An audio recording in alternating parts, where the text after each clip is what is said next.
புதுச்சேரி அதிமுக மாநில செயலாளர் அன்பழகன் மீது பொய் புகார் அளித்த திமுகவினர் மீது நடவடிக்கை எடுத்திட வலியுறுத்தி முன்னாள் எம்எல்ஏ பாஸ்கர் தலைமையில் 300க்கும் மேற்பட்ட அதிமுகவினர் ஒதியஞ்சாலை காவல் நிலையத்தை முற்றுகையிட்டு போராட்டத்தில் ஈடுபட்டனர்.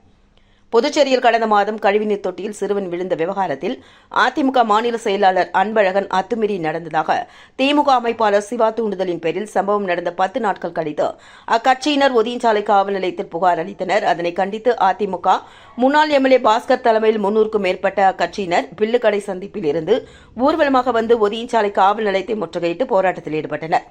அப்பொழுது திமுகவினரை கண்டித்து கண்டன கோஷங்கள் எழுப்பப்பட்டது. போலீசாரின் பேச்சுவார்த்தையை தொடர்ந்து காவல் நிலைய ஆய்வாளரை சந்தித்து திமுகவினர் மீது நடவடிக்கை எடுக்க வலியுறுத்தி புகார் மனு அளிக்கப்பட்டது.